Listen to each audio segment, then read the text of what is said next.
Dollar का इतिहास काफी दिलचस्प है। इसकी शुरुआत 16वीं शताब्दी के यूरोप में हुई थी।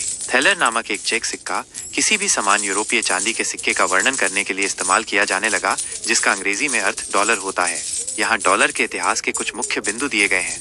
औपनिवेशिक काल 17वीं और 18वीं शताब्दी में उत्तरी अमेरिकी उपनिवेशों में विभिन्न प्रकार की मुद्राएं प्रचलन में थीं, जिनमें स्पेनिश डॉलर, जिसे पीस ऑफ आर्ट भी कहा जाता था, प्रमुख था। अमेरिकी क्रांति 1775 में अमेरिकी क्रांति शुरू होने के बाद महाद्वीपीय कांग्रेस ने कागजी मुद्रा जारी करना शुरू किया, जिसे कॉन्टिनेंटल करेंसी कहा जाता था। हालांकि यह मुद्रा तेजी से अपना मूल्य खो बैठी। 1792 का सिक्का अधिनियम। इस अधिनियम ने आधिकारिक तौर पर संयुक्त राज्य अमेरिका की मौद्रिक इकाई के रूप में डॉलर की स्थापना की और संयुक्त राज्य टकसाल की स्थापना की गई, जिसे सिक्के बनाने और प्रचलन में लाने का काम सौंपा गया।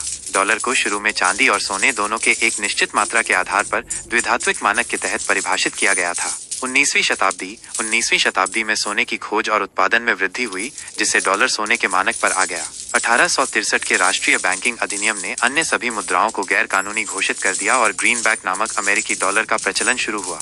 20वीं शताब्दी 1900 के स्वर्ण मानक अधिनियम ने डॉलर की कीमत सोने की एक निश्चित मात्रा पर तय कर दी। 1913 में फेडरल रिजर्व की स्थापना मौद्रिक नीति की निगरानी और पर्याप्त मुद्रा प्रचलन सुनिश्चित करने के लिए की गई थी।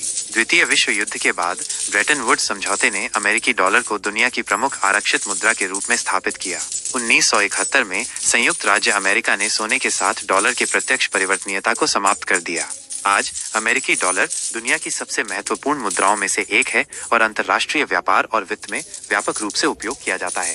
डॉलर का प्रतीक डॉलर 1785 में आधिकारिक तौर पर अपनाया गया था और माना जाता है कि ये स्पेनिश अमेरिकी पेसो के लिए उपयोग किए जाने वाले प्रतीक से